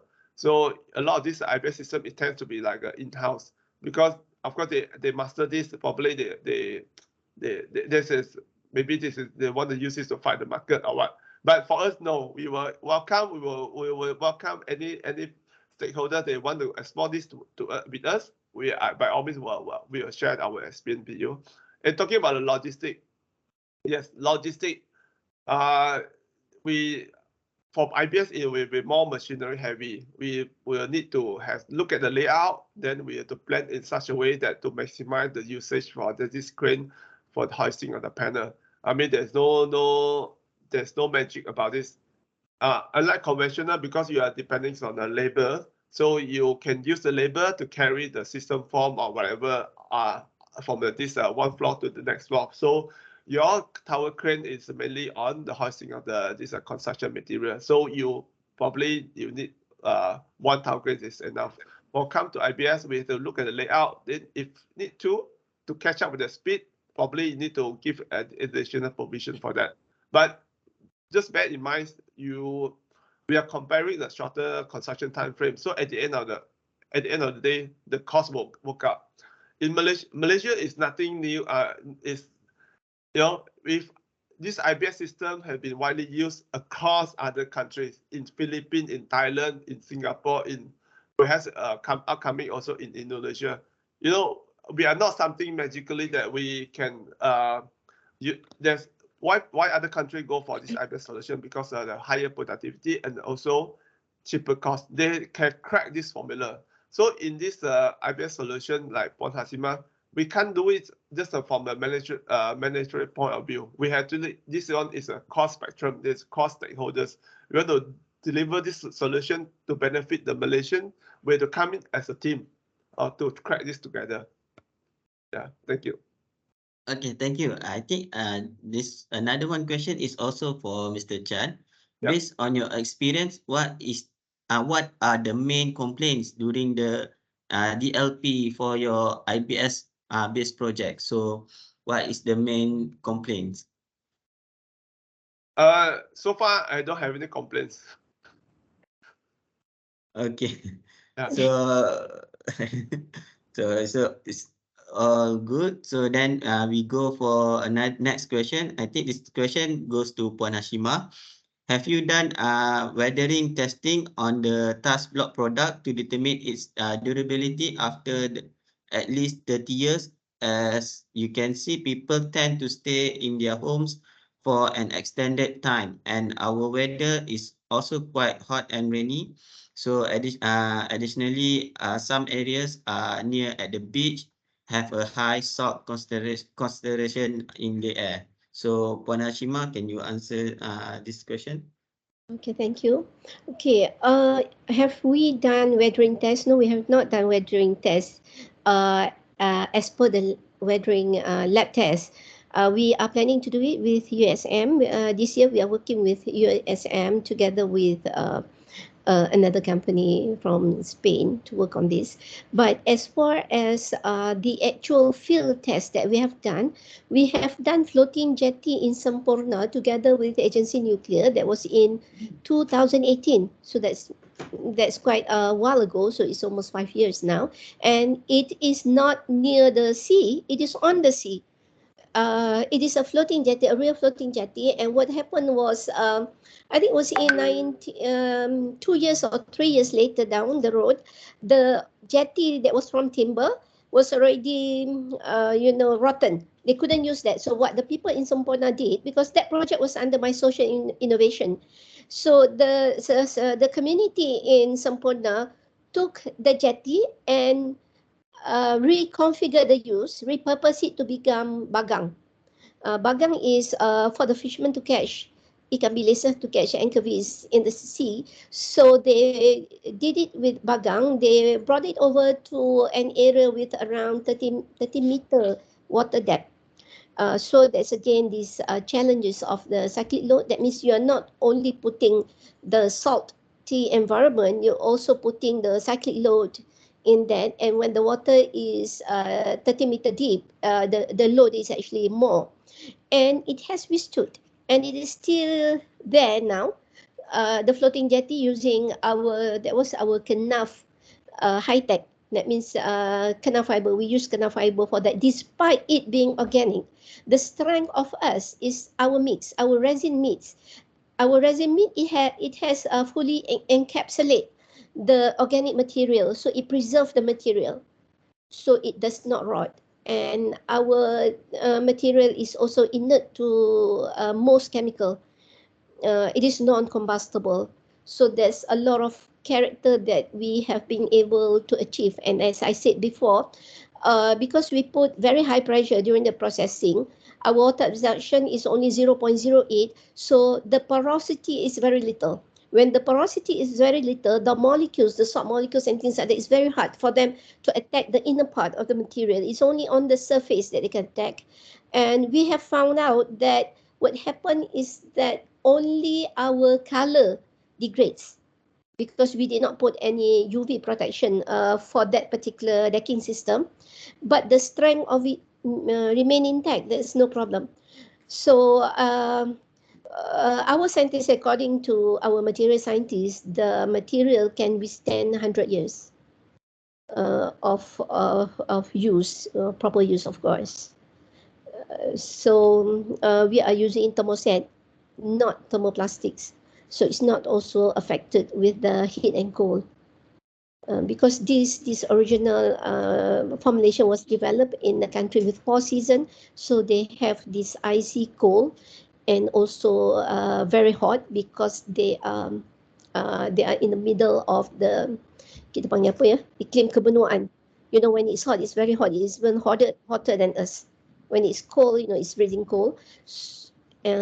So I think there should not be a problem, but yes, we will verify it using the weathering testing later. But as far as the problems now, we never had that problem. And even when there was earthquake in our area, but we only have two-story houses in that area, not the recent earthquake, but the earthquake 1 year before, that's in one area, the house does not even have cracks. That earthquake was, I think, was 6.8, not the 7. Because there were no projects that we did in that zone. Okay. Okay, thank you, Puan Hashimah. So next question from Datuk Architect Haji Shariman. So this question I think goes to either one, Mr. Chan or Puan Hashimah. Is it possible to apply or adopt both systems to build double-story terrace house with the selling target price below 300K at 1,200 square feet build-up area? So if so, what is the minimum unit required in order for construction to be feasible as compared to conventional system? Okay. So either one, I think Puan Hashimah can answer this first. Oh, okay, no problem. Okay. Because this double-story house, I think, is more Yeah. suitable Yeah. Using truss block rather than using IBS. But still, IBS still can build a terrace house. Maybe Mr. Chan after this can answer. Yeah, no problem. We can work together, right, Mr. Chan? Yeah. Because as I said before, we are an open IBS system. So we have done projects using concrete as the upper floor slab. There's no problem about that. So can we build it with the target price below 300? Yes, we can. As I said before, I did one single house all in with the finishing and things like that, bungalow and not terrace house. We can do it below 200. So there is no problem about that. In terms of minimum units required, okay, so our approach to construction is much different from Mr. Chan, IBM.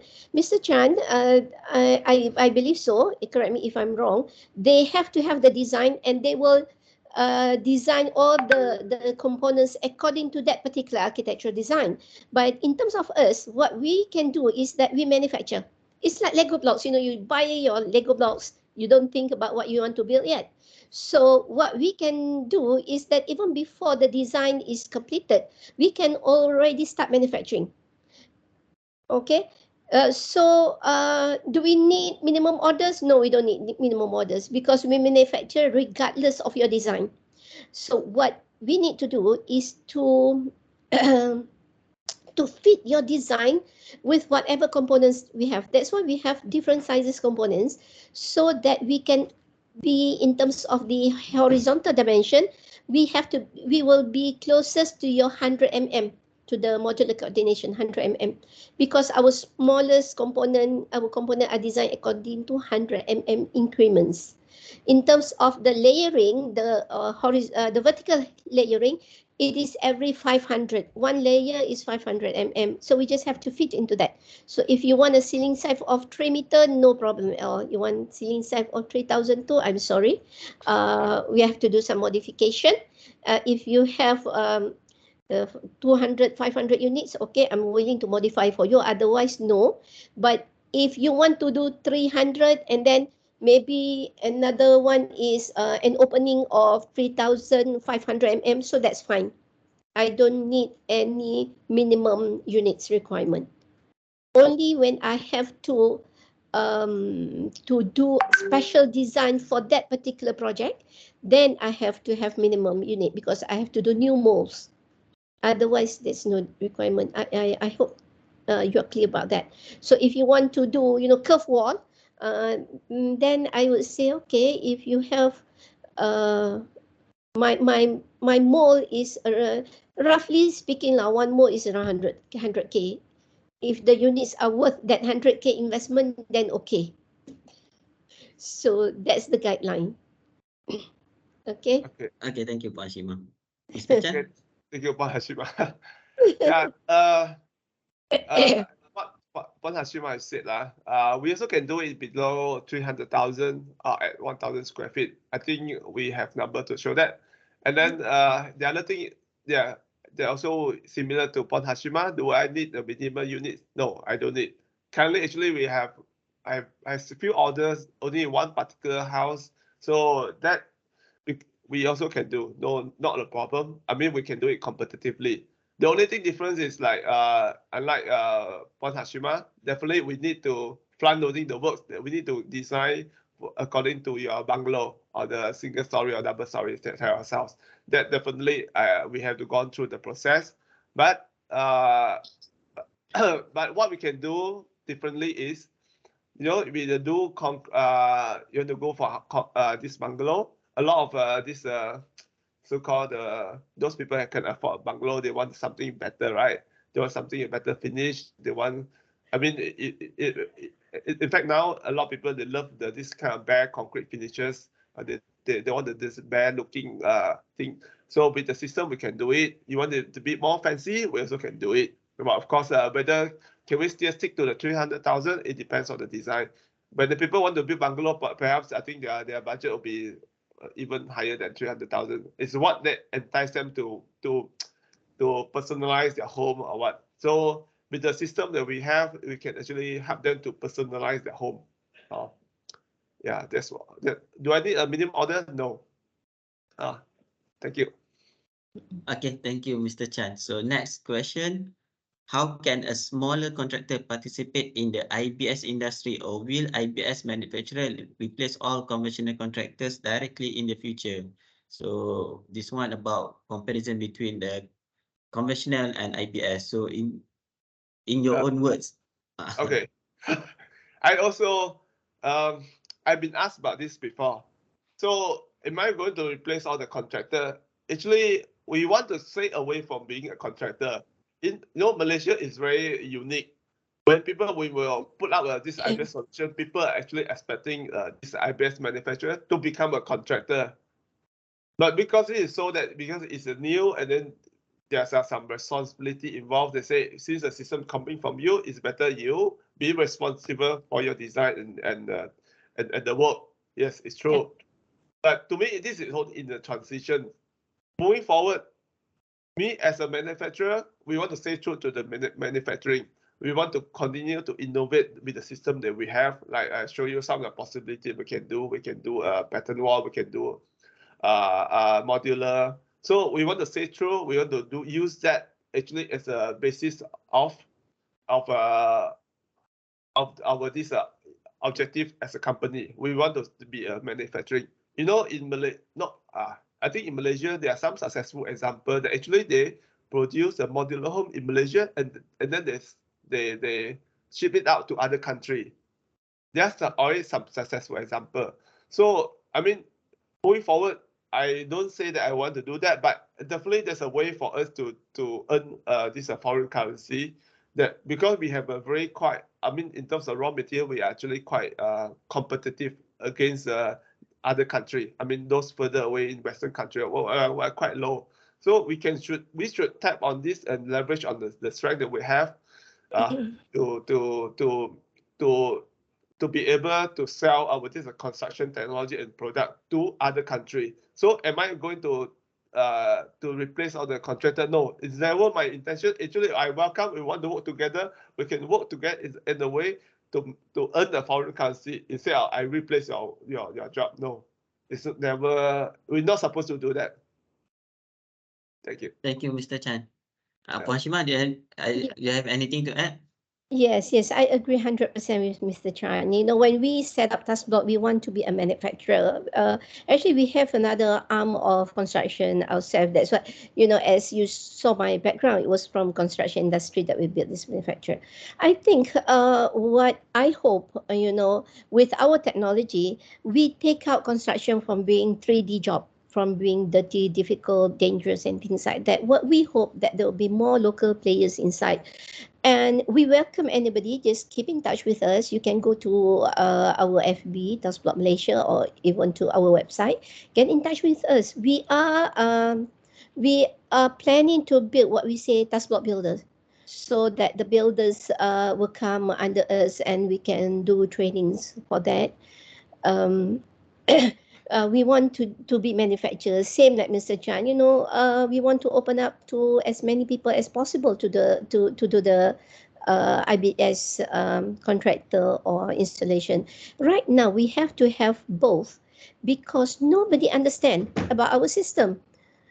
So when nobody understands about system, who is going to take responsibility for the, you know, early jobs done? So we were the one, and we have to create our IBS contractor at that point to carry out all this. And it's not an easy path for us, especially that our material is not yet known to be a building material. Our material, you know, the best is in Leeds, US Leeds, leadership in energy. So they were saying use more FRP as a building material to rectify concrete works. Not yet a major building material. But what we're saying here, what we are doing here is that our material is a major building material. So it's already a new thing that we're bringing in. And nobody wants to try to, you know, a lot of people say, I don't want to be your guinea pig. So we have to be our own guinea pig, actually. But actually, we have completed quite a few buildings since then. And I think one government project that we have done in 2018, it was building 4 different schools. There were 34 classrooms, you know, from scratch, from doing the survey of that to getting everything ready. Students can go in. There were also furnitures done. We finished that in only 5 months.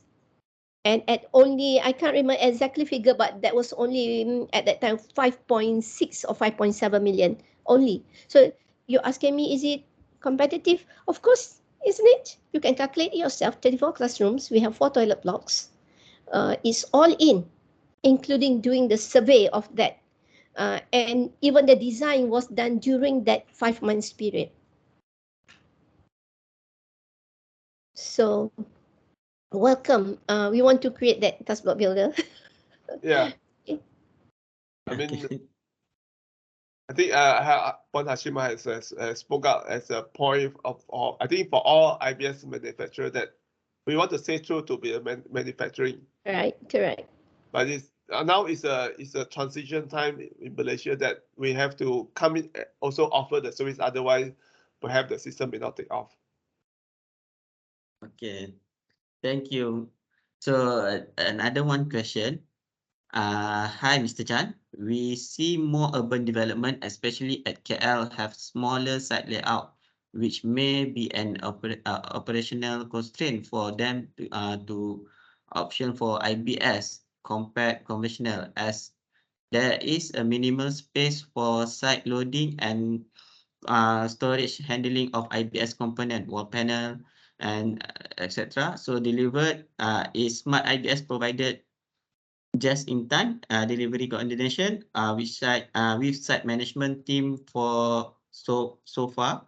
Else for how to overcome this issue in your experience. Thank you. So this more on the site constraint because in the urban area. So Mr. Chan. Yep, definitely. I mean, my current ongoing job, we're also practicing just-in-time delivery. But this just-in-time delivery, because the site is so like I think Mr. Toh has mentioned in the downtown in many areas, actually we're quite constrained. And the key challenge to do just-in-time, I mean, from our point of view, we can do just-in-time, no issue at all. We can control delivery, and we can also, in a way, ensuring the arrival time of the lorries and whatnot. So it's more on the issues of this close collaboration with the site team. You know, the site has not only one task that's on the superstructure works. We have many other ongoing tasks. So this kind of collaboration and communication, like Puan Hashimah has said, one of the key things to drive the productivity is the communication and the planning. How can we plan in such a way that we can ensure the just-in-time delivery and also just-in-time installation? Just-in-time delivery, I think there's not so much of the issue, but just-in-time installation, that need the close working and the collaboration between maybe not more than two parties, between the supplier and main contractor, and perhaps as other subcontractor as well. So these are the things we have to sit down and talk. There's no magic bullets to it. You ask me, can be done? It can be done. There are projects that have proven that it can be done. Thank you. Okay, I think that's the end of the question because we are not receiving any question. So with that end of the let's end the Q&A session. So thank you again, Mr. Chan and Puan Hashimah, for this wonderful sharing session from both of you. So from KRIM also, we want to say thank you for becoming our speaker for this today's webinar session. So with that said, I will pass the mic to my colleague, technologist Dr. Muhammad Khairuddin. So I would sign off by saying Selamat Hari Raya in advance. Okay, thank you. Thank you. Okay. Thank you very much, Engineer Syed Hamad, for moderating the session. And also thank you to our two speakers for this session, Engineer Chan from IGM and also Haji Hashimah from the task block. So it's really a good discussion, a platform for us to discuss and learn, especially on the manufacturer part of it, and also the productivity as a large towards the betterment of the construction industry. All right. So for your information, we will share the presentation slides with all of you together with your certificate via email within 5 working days after this. So please bear in mind, we will check in your email. Your e-certificate will be emailed to you soon. So please kindly check your inbox from time now. All right. So before we leave this session, it's a good session actually. So we have a quick session photographer for memory keeping. So I will allow all this attendance today to make more to allow for camera, right? Okay, so Engineer Ahmad Said and also our secretariat will take photograph for all session, right? So okay, right. Maybe everyone ready for the photo session.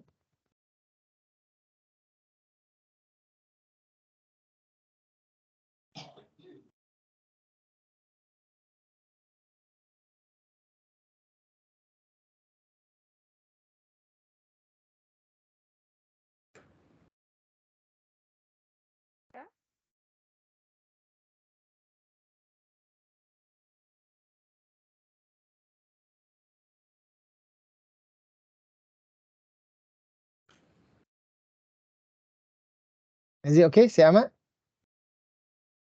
Okay, done. All right.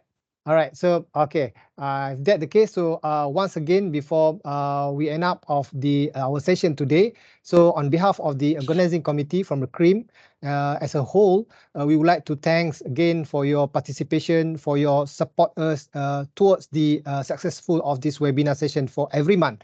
So remind us to follow us in our social program, social media program throughout our program in the website or also in the social media like Instagram, Facebook, and so on. All right. So before we end of the session, we would like to say Selamat Hari Raya Aidilfitri to our Muslim participants today, and Maaf Zahir Batin. So for those who are back to their hometown, so please do this safe journey drive. Right. So with that note, we would like to thank you and say bye-bye to all. Right. So thank you very much. Right. Right. Thank you. Thank you. Bye-bye. All right. Have a good day, everyone. All right.